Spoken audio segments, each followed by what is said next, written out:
Welcome to the American Valor podcast. Today we are speaking with Kevin Kernan. Kevin was a columnist at New York Post for 23 years and is now with Ball 9, elected to the New York Baseball Hall of Fame, former sports talk host for KFMB, ESPN's First Take and Cold Pizza contributor, author of 7 books. I love that. Seen in episode 10 of ESPN's The Last Dance, the one with Dennis Rodman, which I'm very fond of. First baseball interview he conducted was with Thurman Munson, a player that I hold in high regard as a 71 birth individual. So I really am kin to Thurman Munson. He is, in my opinion, America's most beloved sports writer. Kevin, welcome to the show. Tell us a little bit about what we may or may not know about you. Yeah, Enrique, thanks for having me. And, it's a great thing what you guys are doing. Yeah, I've been around forever. I'm known for being America's most beloved sports writer. Was actually given to me by another writer. It was up at Fenway when they were celebrating America's most beloved ballpark that year, 100-year anniversary. And there's a little irony to the name because I can also be very cutthroat, to be quite honest. Uh, People who love me, but if you need to be called out, I will call you out. And going back to all my days with the guys, most of the athletes love me because I understood the game. I played baseball through college. I know it better than most writers. Uh, and again, I remember there was a time when A-Rod was just being a jerk. Alex Rodriguez back in his days when he was, and and and I said something loud enough in the clubhouse. I was talking to Dan Shaughnessy from the Boston Globe, and I said, "Watch, I'll say hi to this guy, and he won't even say hi." But I said it loud enough so Alex could hear me. So Alex was walking by, and I said, "Hi, Alex, how are you today?" And he turned and goes, "Hi, Kevin, how are you?" And he turned on his real happy face. So from that point forward, we kind of broke through. And to the end of that story, towards the end of his career, when he was mounting his comeback, he would invite me to Miami, and I'd spend a couple of days with him just to go over how he could clean up his act a little and not be so jerky. And he, to his credit, give him all the credit in the world. Alex really turned it around, and look where he is now. Yeah, it's an amazing story. And as a fellow New Yorker, cutthroat, hey, that comes with the business. We Yes. kind of throw it straight, like it or not. It is what it is. And we try to at least bring you to an awareness where you could say, hey, maybe I am doing something wrong. And it looks like that story, that's how that played out. But I thank you for sharing that with us. Now, folks, at the Bob Feller Active Valor Foundation, we strive to educate, support, and recognize by instilling Hmm. the timeless values of service, sacrifice, legacy, and citizenship. And today I am wearing my World War II era or homage to my Navy rating as I served in the Navy. And we'll be talking a little bit about that. Baseball players in service, that is now abbreviated AG for all those that like to dive into some history. But I would also like to highlight that we will be speaking about a Hall of Fame baseball player called Lawrence Peter Yogi Berra that had 10 world iconic photo of him and his 10 world championship rings with the Yankees. And he also had 3 MVP awards. But we also will be talking about Jerry Coleman and Major Stephen Reich. And, you know, uh, Kevin, as I am thinking about these 3 individuals and all that they did for baseball, but a lot of them for the military. I almost get goosebumps every time I Hmm. think about how an individual can kind of like put aside their talents and their gifts that came naturally to them. Some they worked on, obviously, but to serve their nation. And it's just heartwarming to be able to talk about them today. Yeah, that's a great point. That's why I love to write. I write very in-depth stories, even at Ball 9 now, 2,000 words. So it's not just a quick story. So I try to get into it. And again, thank you for your service. My dad was in the Navy, World War II. He was on the Izzard, a light destroyer, and saw a lot of combat. A lot of combat. Matter of fact, funny little story. Uh, again, it's probably where I get it from. But he was. They were in battle, left and right. They finally get some time off. R&R. He's unloading the ship. Something breaks, falls on his foot. He spends what was going to be like 2 weeks that he was going to have free time in the hospital. So after those 2 weeks, he snapped a little bit and went off on his own, and he got some time added to his service. But he was a great Navy guy. He actually knew Bob Feller. Bob was on the Alabama, came over, and what it's all about service. I mean, you nailed it in your great intro. What these people do, you see it even. Paul Skeens. I just want to mention him. He's a picture that people should keep an eye on. He was at the Air Force Academy, and he was going to. And then all of a sudden, he became a great pitcher. He was like a catcher. Now he's pitching for the Pirates, but he's kind of got that mindset where that Pat Tillman mindset where he wants to do something for his country, and he insists he still wants to be a pilot. So this is something that happened in the 40s, in the 50s, in the 60s, and the 70s, and we still see it. Stephen Reich, I'll just mention him briefly later on, but Stephen was part of the Night Stalkers, and he would basically deploy SEAL Team 6 to all kinds of situations, and he was trying to save the Lone Survivor movie. He went on a mission there to try to save those guys because it was very bad for them. Obviously, he's trying to insert a SEAL team, and a RPG hit his helicopter, blew it up, and Stephen and all those guys died. And Stephen was a great pitcher for West Point. And no offense, but he never lost the Navy and he never lost the Air Force. So, so all these things are embodied from, you can find it now. And I try to find it. I look for those players, and Yogi was that kind of player. So, Yogi was so quiet. That's the other thing I want to make real clear. He never tooted his own horn. I just did a piece, Enrique, and again, you just bring up so many different things for me to think about. I did a piece this week on Larry Doby Jr. Larry was the first American League player, black player, 11 weeks after Jackie Robinson.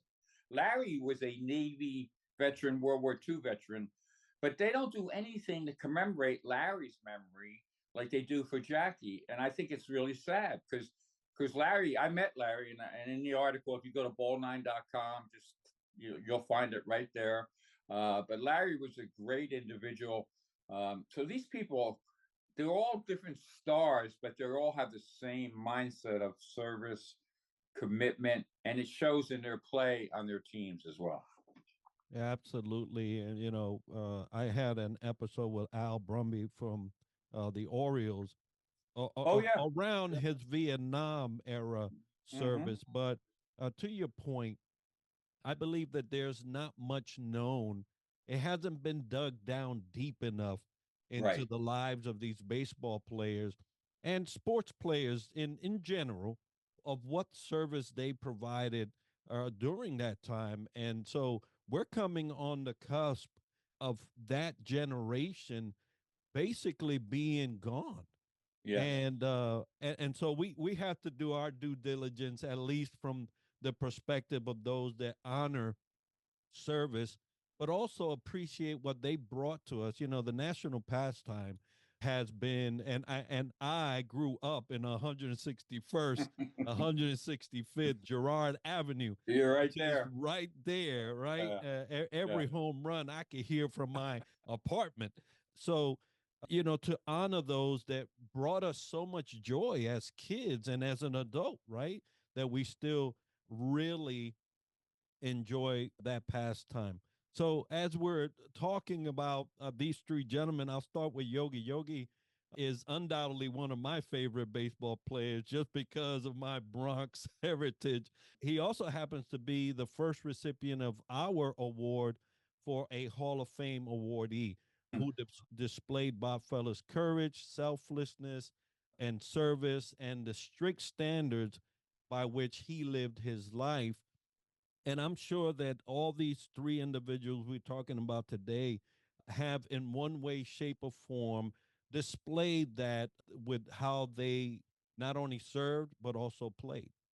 Yeah, Yogi, he grew up in St. Louis on the Hill, the Italian section, and so he joined before he was a major league player. So he was in early as a kid, and Yogi likes action. He was a catcher, of course. He would catch sometimes he would catch 150 games in a 154 game schedule or whatever, So things you would never do today. So Yogi was in, he was in the Navy and he wanted to do something more. So he got involved with a special service with rocket boats. And they were boats, a 35-foot boat, I believe. And he would man one of the machine guns and they would go up and down the coast to kind of, support the troops landing and also do some other things. So he was right in the middle of it on D-Day. And he never said a word to anybody. This is the amazing part of the story. Um, and just backtracking a little bit with Bob Feller, I knew Bob as well, and I'll tell Bob's story later. But Bob one day at Yankee Stadium, this is he's pitching against the Yankees, or and the players are talking before a game. Bob's with Cleveland Indians, of course, and he's talking to Ali Reynolds, a Yankee pitcher, and Yogi comes over, and Bob gives him the cold shoulder, and when he walks away, Ali goes, "Hey, Bob, what was that all about?" Because these guys people forget, these guys are like you and me. They're regular people, they just have great gifts. But they have same human emotions. And so Ali goes, "Bob, what was up with that?" Saying it in the time of the day, of course, said probably a little bit nicer than we talk today. And he said, "Well, Bob said, I don't talk to young men who didn't serve their country." And Ali said, "Bob, Yogi was at D-Day." And Bob said, "Oh my gosh, I didn't know that." He went and apologized. They became great friends. So this is a relationship that just wasn't, these guys were brothers, truly brothers, like all you military guys are. And so they became great friends after that. And so because Yogi never talked about it. So he gets on this boat. He actually is involved in a landing in Africa, I think in Italy as well. So he's out there in D-Day, and so all everything hits. Everything going on. He never says anything. His son Larry, that years later, many years later, this is how I got to know the story. Well, I know Larry, and Larry, they went to see Saving Private Ryan, and they went to see it as a family. And Yogi came out of that kind of a little, and he never talked to his family about it. Came out of that movie a little shaken because the opening scene, dramatic, and Yogi kind of opened up then about, well, I was there, or, I was in this rocket boat, and in another in Italy he got wounded. He got wounded, but he was so concerned about his mom, and it wasn't a serious wound, but it was a wound. He could have got a Purple Heart, that he wouldn't let them give him a Purple Heart because he didn't want it to go on his record. He didn't want his mom to find out that he was hurt. So that's the kind of guy Yogi was. So he and in that conversation with Larry and the other boys in the Berra family, he not only mentioned D-Day and how traumatic that was, and he had a job to do, and he did his job, and he did it well. But he mentioned, which I found really, because my dad mentioned a similar thing to me years ago. He mentioned how tough it was the next day after D-Day and the day after that, because part of the things they had to do was pick up bodies, and that really left a mark on him, seeing all those young men killed and things like that. So that's Yogi, the superstar, like you say, 10 world championships. So after that, going to the major leagues, he could handle it, and he was a great military guy and also a great person. One other quick story, just so we get a real feel for Yogi. A friend of mine was doing a card show with Yogi many years later. I think they were in Atlanta, and they went out to dinner, and the card show people were paying for the dinner for Yogi because he was there as a participant. They had a great waitress. great server, uh, Italian lady, and it kind of reminded Yogi of his mom. So after they got done paying the bill and the card people paid the bill and gave the tip, Yogi went back and gave her a huge tip in cash. Basically, the money, most of the money he was going to make that day, and the guy that was with him, and again, it's from somebody sort of directly and told me about it. So Yogi, why'd you do that? And she goes, well, that lady reminded me of my mom. So that's Yogi from day one until the end of his life. He was all about being a good guy, and it came across in many ways, and in the service to his country.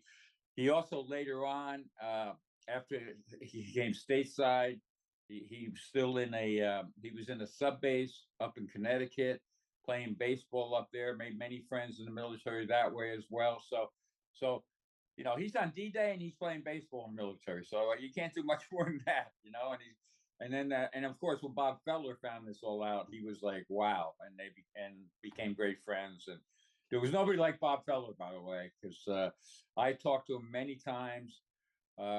One time, I called him. I used to call him on occasion on different subjects, and he was puffing and huffing on the phone, and he was up in age. He's in his upper 80s by then, and I'm thinking, oh boy, I got him at a bad time, older gentleman.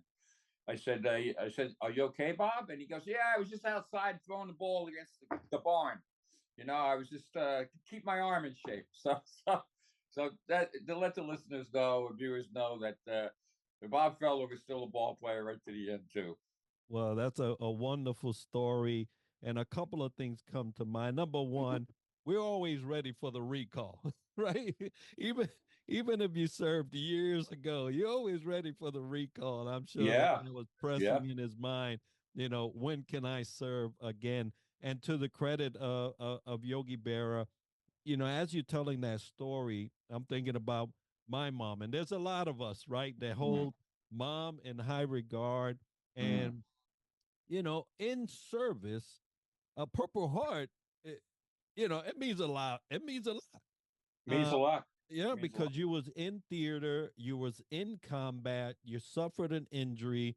Usually, that's acknowledged, right? Acknowledged that happened, and then you're awarded the Purple Heart once all records have been Years cleared. later, the family tried to find out the information about the Purple Heart. Obviously, many years later, because the family wanted to get that, but evidently there was a fire and a lot of records were destroyed. So that they up until Yogi's death, they were still pursuing getting that Purple Heart and the Purple Heart Foundation. So I don't know the end of that story, but maybe he did get his Purple Heart in the end. Yeah, it'd be interesting to find out how that all got resolved, if at all. Would be a great project for anybody listening that is Yeah, yeah, interested in running exactly. that down. We would love to see that actually happen. Now, as you're telling Yogi's story and the fact that you did a piece on his D-Day campaign or participation, but I wanted to ask some questions around your perspective around the pillars of service, sacrifice, legacy, and citizenship. And so, Yes. with these three individuals, they all had a part to play in not only service, but also in how they dealt with the wartime and their baseball career. So, how do you think their military service influenced their approach to teamwork and leadership, both on and off the field? Yeah, that's a great question, and it made them much better ball players. First of all, because they understood the big picture. They've been and just from a standpoint of the pressure of playing in a game. If you're in D-Day, the pressure of a game is not the same. You know what I mean? Your life and death situation. So Yogi was the ultimate sacrifice guy because, as I said earlier, he back then it was much different catching, and he had to develop his catching skills. He was a little, some pitchers early on didn't like pitching to him because he was a little too quick with the hands. So he had to, had the hands get relaxed. But he was such a. This is one thing I want to make a point about. Everybody thinks about Yogi because he was so, he wasn't a tall guy, wasn't a big muscular guy. Yogi was an incredible athlete. Incredible athlete. I don't know if anybody was watching the Yankees yesterday when Rafael Devers hit the home run that beat the Yankees 3-0. But they made a big deal about Devers swinging on a pitch that was outside the strike zone and hitting it out of the ballpark. Yogi did that on a regular basis. If it was up, he would do it, so it didn't have to be a perfect strike. Nowadays, just segueing to today's ball players and some of the things I see, everything is so robotic that they forget sometimes you can just react to the situation. And I think, with going back to your question, I think that's a big part of it, because these guys had to think on their feet in life and death situations. So they needed to think on their feet as well in the games and things like that. That's why we're so creative. Ted Williams was another. I was lucky. I spent all those years in San Diego too. I don't know if you knew that, but I spent 10 years in San Diego, so I got to meet Ted a number of times. Jerry Coleman was an announcer out there, and Ted told me face to face that Jerry was the much better pilot. And Jerry was a lieutenant colonel, tremendous pilot. He fought World War II and Korea. I think he had 53 missions in World War II and 63, something like that in Korea. One time, Jerry told me, imagine this, and getting back to my point about thinking on your feet. He's taking off, I think it was a Corsair, and blows a tire. All of a sudden, he finds himself upside down and no landing gear. He had to figure out how to get back on the ground and land that thing and save his life, and he did. So that's the kind of pilot Jerry Coleman was. And again, Jerry was much like Yogi. They were on the same some of the World Championship teams, Yankees in the 50s, and they they sacrificed for the team and did what they needed to do. Jerry was an infielder, Yogi was a catcher. That's why those teams won. Beyond talent, they had the players that did that. And again, Yogi was a younger player, a younger military man. Jerry was a little bit older, so he actually was a star Yankee, then went in the military, much like Ted Williams, then came back to Major League Baseball. And so that's, imagine that too. That's even another peeling back the onion, an incredible thing. Like Aaron Judge, and I love Aaron. He's a great kid. But Aaron Judge leaving the Yankees to go serve in the military and then coming back to play. That's what we're talking about. That's the level of stars we're talking about. And so it's that self-sacrifice. One time, Yogi, it was the end of the year. Casey Stengel wanted him to catch because it was the World Series were coming up, and nobody's played more World Series games than Yogi. I think it's 75. And so Casey wanted Yogi to be at the top of his catching game. So it was a hot day up in Boston, doubleheader, made him catch like both ends of it. And Yogi was so Yogi knew he needed a rest, so he actually tried to get himself thrown out of the game by making arguing with the umpire. And the umpire said, "Yogi, I know what you're doing. I'm not gonna, if I got to stay out here in this heat, you got to stay out here." So, so these guys, they had a camaraderie from umpires to players. They were all through the same things, and even writers. My friend Phil Collier in San Diego, Phil crossed the Rhine with Patton, and he became a writer, and he taught me many lessons. So this wasn't just in ball players. This was in real life too, in every aspect. Yeah, I am reminded of as you're talking about the sacrifice that these individuals made to choose service to country over their talents, and then they were talented when they served, right? So exactly. but I'm reminded of that's a good point. Yogi had those skills. The skills of hitting a baseball also transferred into doing his job with the machine gun, and things like that, and rocket launchers and things like that. So it wasn't like they were just putting in time. They were using their tremendous athletic skills. Ted Williams, Jerry Coleman, great Ted, no better hitter than Ted Williams. Great pilots, great eyesight. So all that stuff comes into play. Yes. Yeah, and I'm reminded about Pat Tillman. Although that's football, but right. he took from sports, went in, unfortunately lost his life during that service, but what a great honor to watch these individuals that have a talent for sports and then serve their country. Those that did come back were able to come back into the sports that they left and continue on to do great things there. And as we're talking about sacrifice, right, one Mm. of the pillars that we want to highlight, many of them made sacrifices. That was a huge sacrifice to make. When you think about, hey, you're getting this salary and you're going to go try to do this, which is like pennies on the dollar now, and then also risk your life. So throughout their career, they made a sacrifice that made them better. And can you provide some examples maybe of how these sacrifices, in your perspective, how they reflect on their character and dedication to the sport? Well, just by the pure workload that Yogi had, that was an incredible sacrifice. I mean, you would never see that today. He caught 117 double headers. Could you imagine that? You can't even get a catcher to catch a day after, a day game after a night game now, and they have these, they give these players these breaks all the time. But Yogi Berra caught 117 doubleheaders. Back when it was a much different, these are wool uniforms. And also, then we're talking about the things they did on the field for the team at the time. Maybe hit behind. Why you don't see it today?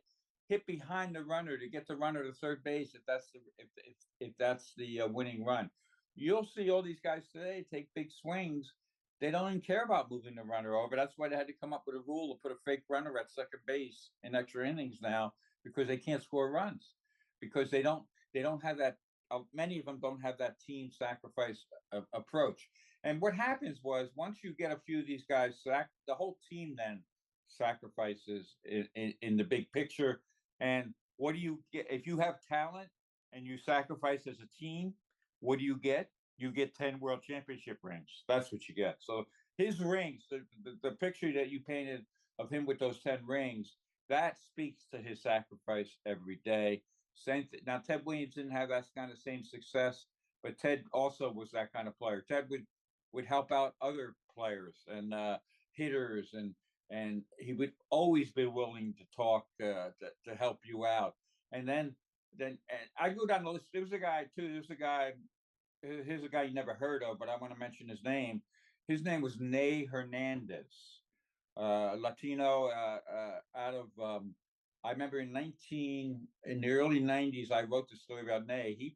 He played for the PCL Padres, and that was the Padres before they came into the major leagues. And Ney was killed about a month ago in World War II, but he was a quality player who was probably going to make it to the majors. Certainly, PCL was back then. Just so you understand, the Pacific Coast League was considered the third major league because it was so talented, and many talented players played in the Pacific Coast League because they liked the good weather, they liked the cities they were in, the travel wasn't as bad. So they actually opted to play in that league. So Ney Hernandez was a great player, and he was a military man killed in World War II. Years later, I did some research through a friend of mine named Bill Swank. Maybe you should track him down someday. Bill's a great military historian, especially when it comes to San Diego. And I reunited. The story did. The story. Nay's son had a child, but they were separated at an early age, and she was a grown up woman now. And by doing the research on Nay, I was able to relocate, realign the family again. It was one of the quality story that I never really talk about, but since we're talking about service and sacrifice, these guys, this guy gave up his life. The kid grew up without the father. Things happened, made it difficult. He had a daughter. They were not, but because of Nay and that story coming together, they reunited as a family. So that's a nice story too. Because let's face it, and you know it. You guys deal with this all the time. It's not all it's not all peaches and cream. There's a lot of tough things that happen in coming out of the military as well.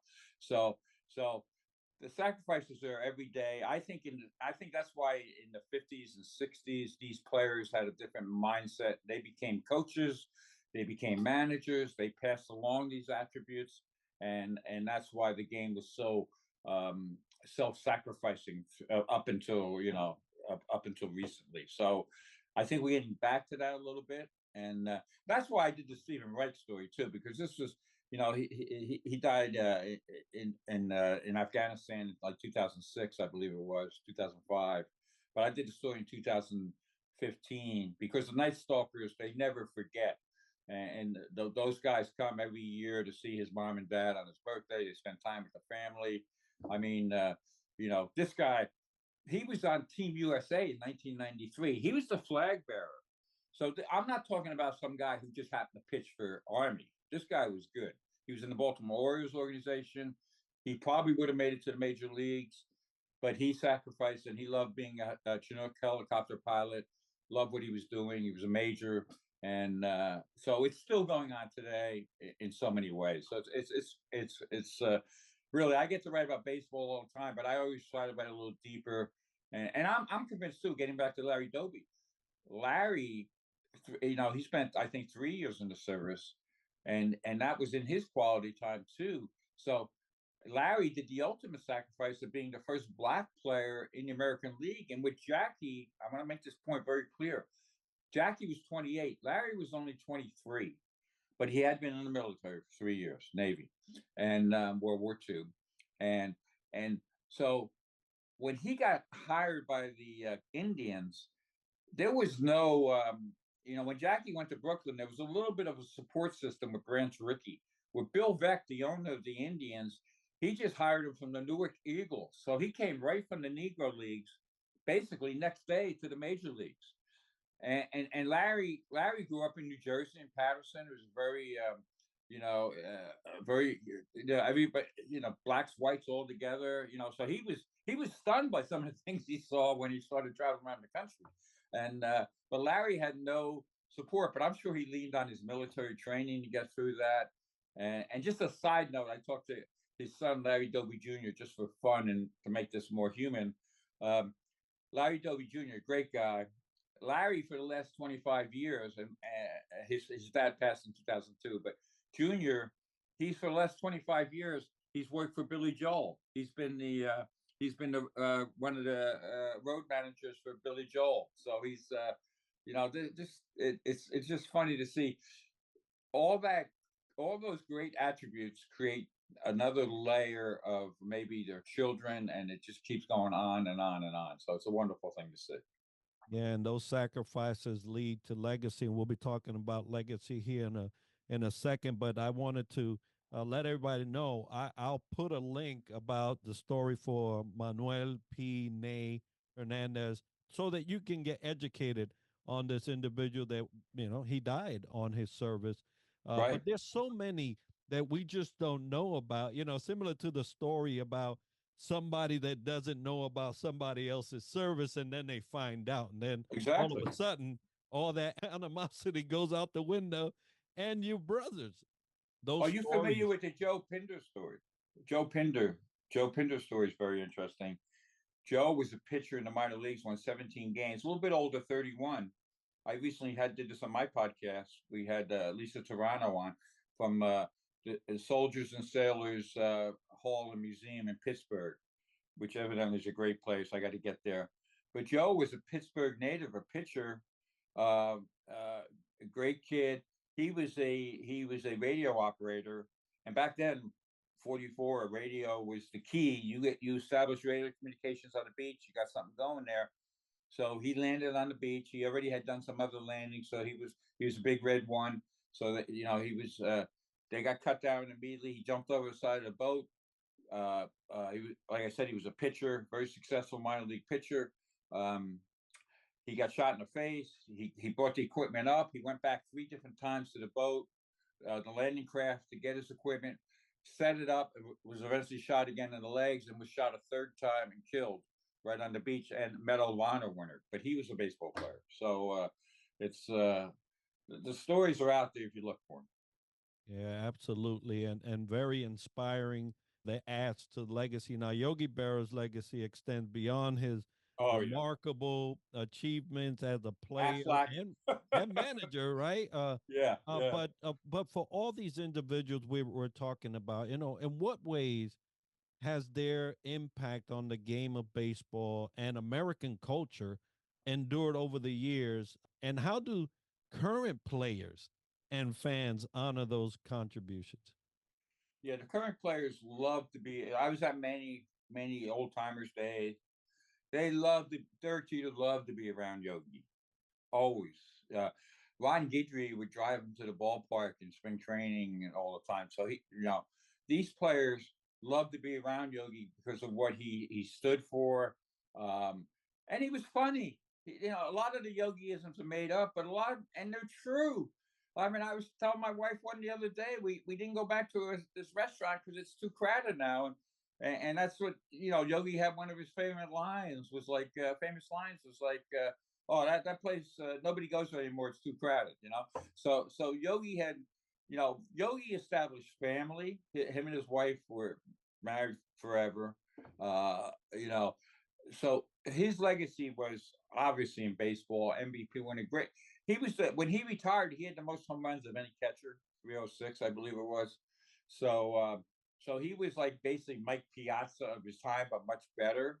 And when these guys would get around a Yogi or any Bob Feller or any of these players, they just wanted to be in their presence because there was a certain charisma, a feeling like this guy really accomplished something, and so the legacy lives on. It's a legacy because it lives on forever. So Yogi will always be considered in many ways. I think Yogi is beyond a baseball star.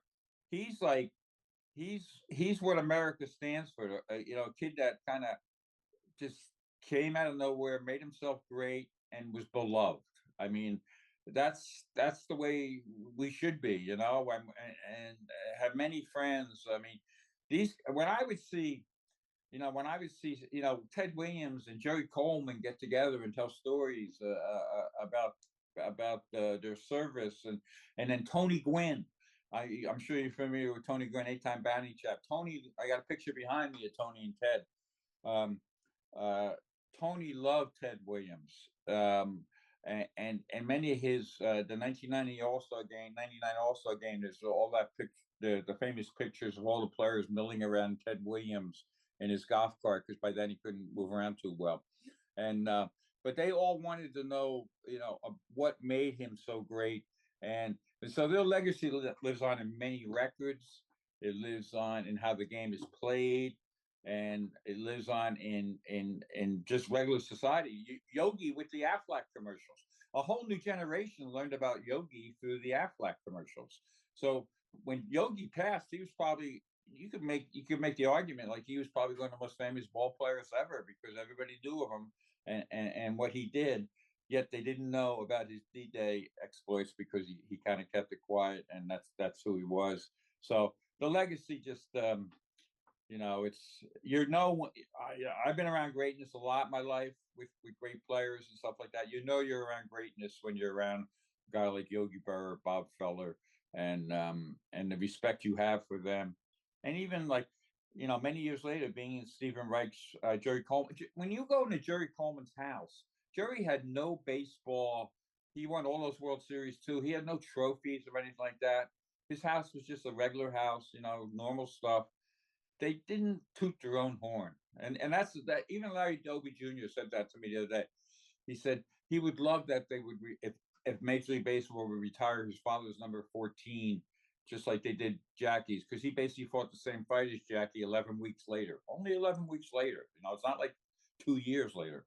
So, but he goes, my dad didn't toot his horn, so we're not going to do it. So I think that's part of the legacy too. Is like do it in a quiet way, get it accomplished, win your championship. Don't. It's not a look at me type of situation. And I will do a follow up too on some of these guys, like a Stephen Reich and his family, because I think his legacy needs to be rediscovered a little bit more too by this current generation.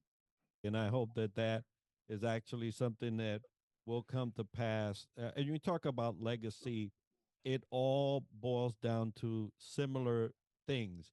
They were not tooting their horn, they were not putting their stuff out there. They just did what they did because they had a dedicated heart and mind and soul to their mission, both Mm-hmm. in and out. You know, when you talk about baseball and service, which Well, I'm glad you brought that up. I want to bring this one quick story up. Jerry Coleman, because these guys learned about being teammates in military. That's what it's all about. That's your teammate. And you don't leave them behind and things. Jerry was flying a mission, leading a mission, and all of a sudden he took off and his screen went black on on the plane. He didn't know what was up. Turns out, I guess some kind of there was an oil leak or something, and he completed the mission flying blind, basically. Couldn't get it done. Dropped the bombs, moved on, made it back. So the mission was always first, and the mission had to be completed. And now you can take that into a sports sense now, and the mission is winning the game or whatever, doing those little things. So you hit it right on the head. That's what it's all about. yeah, and I'm so happy to be covering these individuals. You talk about Bob Feller, Jerry Coleman. The awards are, in their homage and for because of their legacy, Yes, and all the ones that we've been mentioning have undoubtedly lived a life worth the legacy, right? And so absolutely. it all speaks to their ability to be a model citizen. And we'll talk about citizenship now as we get to the fourth pillar.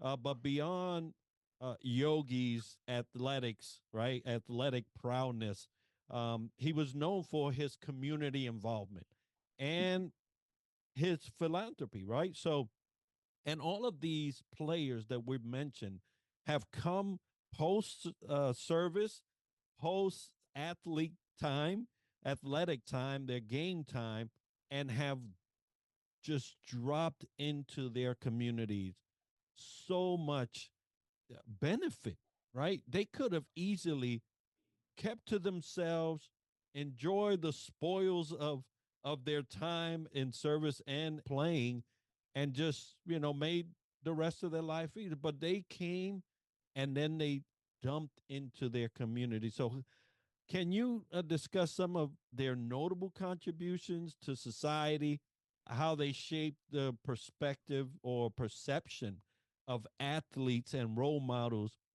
and responsible citizenship? Well, Yogi lived in Montclair, New Jersey, and so did Larry. And they did so much for the community on an everyday basis, quiet little things. But one of the things Yogi did, of course, is he created the Yogi Berra Museum. And you go in the Yogi Berra Museum to this day, and Dave Kaplan, who was the original manager of the museum, is a good friend of mine.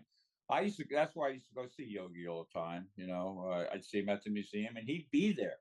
So you'd bring your family in, and all these things would be there, and all of a sudden Yogi would come around and talk to you. I mean, so he did it. He did it in a big way, going to events, being the toast, being someone who was honored. He also did it in a small way, and just a small little point, but I think it speaks to exactly what you're saying. And with Yogi, I was in New Jersey recently visiting my grandchildren, and my fifth grader, she just got back from visiting the Yogi Berra Museum.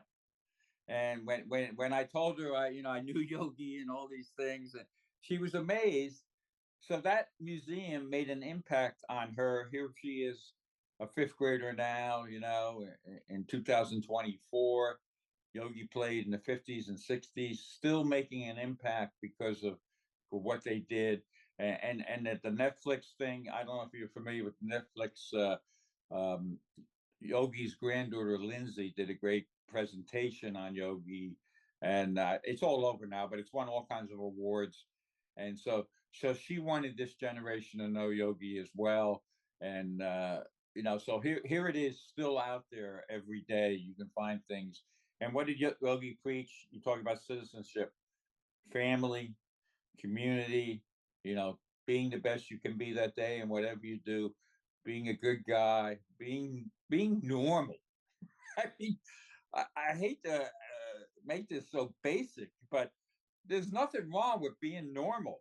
I mean, everybody's on this trip today to be a little bit outstanding and different, but be normal. Yogi grew up on in St. Louis on the hill, had friends, played all the time, with all his buddies. Joe Garagiola was a close friend of his as well. Joe went on to greatness as a broadcaster, former major league player.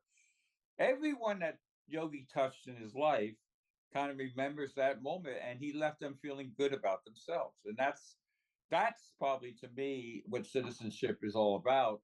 And good for him, and good for all these guys. Jerry Coleman, he's still revered to this day in San Diego, because he was such a nice guy, and you'd have a normal conversation. Phil Collier, again, the guy who mentored me when I was a younger writer out there, nice guy. They just had this sense, because of where they came from in the military and everything, that we're in this together, and so we're gonna do the best we can together. And it goes on and on and on and on, and even to this day, with some of these guys. I love personally. I love watching, like, West Point play Navy, not only in football but in baseball and things like that. You turn on the football game, and you know how you feel at the end of it, no matter what the score is. You feel proud, and there's a certain. I think we need to bring this back as well. There needs to be more of a pride factor for our country and all the good things that we do, and not the negative things. I read a very disturbing thing about Zoomers. The Generation Z, like something like only 14% were proud of their country. So we're failing on that mission. To be quite frank, this is where AMBS comes in. Now I'm being honest. We need to do a better job in that mission, but again, I think a lot of that is the media. I've been a part of the media. I know how the media can turn things. I think, in my little town where I live, the military is so well respected. The people are so nice to each other. You hear all these stories, and I know I think you're in Florida yourself. You hear these stories. No offense, but I love living in St. Augustine, Florida. It's a great place. Everybody, we just had a great 4th of July celebration. So legacy is out there, but we need to understand what these guys fought for, how they came back and created a great existence, a great America, and we need to get back to that. And again, you're talking to someone who was born on the 4th of July, so I have a different perspective than a lot of people. Well, belated birthday to you. I'm coming up on the 18th, so I'm a fellow July Oh, good for birthday. you. So, but How old are you going to be? I'll be 53. Good for you. Good for you. I just turned 71, so I've been around the block a few times. Yeah, well, I can't tell you how much I really appreciate you taking this time, Kevin, to discuss these baseball players, how they fall in line with our four pillars here at the Bob Feller Active Valor Foundation. And I tell you that it's heartwarming to not only get a glimpse of their background as players, but a little deeper as they were human, right? As we're just talking about citizenship, Right. they were just normal, and we don't value that anymore. As you have stated, the drive to success and the drive to be the shiny, penny and for the moment has undoubtedly chipped away at some of these values that we have just discussed. And it's important for us, maybe as an older generation, to dig back in and say, hey, these are the reasons why we're such a great nation, or these are the reasons why our values matter, and maybe share some of that and increase that percentage, because that's a dismal percentage there. Oh, I may have the numbers a little bit wrong, but and that's why, to be quite frank, Enrique, that's why I'm very close with Aaron Judge and his family. He embodies the legacy we talked about with Yogi, Bob Feller, Larry Doby Jr. He has his own foundation now, doing a lot of good things for kids and stuff like that. That's not Yogi would just go to the local little league field and just be Yogi, and that would inspire people. Well, so it is out there. There's a lot of good things out there. Aaron Judge, I still get the newsletter all the time, just so people understand who Aaron Judge is a little bit. And I'll let you go with this because I don't want to take your whole day, but I saw Aaron Judge on the backfield before anybody knew who Aaron Judge was. Right? I saw this big kid hitting the balls. I said, "Wow, he's going to be good." I happened to run into Dave Winfield the next day. Dave is like 6'7", 6'8", and Dave had seen Aaron out there too. And none of the other writers picked up on it. And again, getting back to my point about knowing the game, playing college baseball. So I picked up on Aaron Judge before anybody knew who he was. And so I'm talking to Dave, and Dave tells me some good things. So I go up to Aaron Judge and I say, "Hey, I want to do a story." I did the first story on Aaron Judge before anybody knew him. And we're talking, and he goes, "Oh, by the way, did you know I was adopted?" I said, "No, I didn't know that." He goes, "Yeah, I was adopted at 1 day old." And he has a brother who was also adopted at a young age, who's like a teacher over. He teaches a lot in foreign countries and things like that, but very, with young kids, helps people. So I put the call into the mom and dad, and they were both in education. I think the father was a former a gym teacher, now a principal. The mom was a teacher as well. So all these traits that we're talking about, and Aaron Judge knew about Yogi Berra, knew about what made Derek Jeter great. He was trying to continue the legacy, and he has to a great degree. So my point is, this can be taught if you have the right parents, the right structure behind you, and so there's a lot of great players out there now doing great things as well. And I want to leave us on a positive note in that respect. And Aaron Judge is one of those guys. Absolutely. I'm very happy to see him exemplify those things as a Yankee fan, knowing that his legacy is starting. My legacy starts as soon as you start opening your mouth, doing your jobs, right? So he's doing a Yep. great thing, and so kudos to him. Now, I wanted to ask you, Kevin, if the listener or viewer wanted to get a hold of you, maybe catch some of your articles, where would they go? Well, a lot of my articles are still on the internet for the New York Post and things like that. Like Major Stephen Reich, if you just Google my name, Kevin Kernan, uh, Kernan, Major Reich, you'll find that article. But I'm writing twice a week for an outfit now called ball9.com, BALLNINE, spell out the word nine, like 9 baseball players, ball9.com. And, a lot of these, I bring up a lot of these subjects and write in-depth articles, like I just said about Larry Doby. I also write critiques of what's going on in the game, obviously. And I also have a Real Voices of the Game podcast.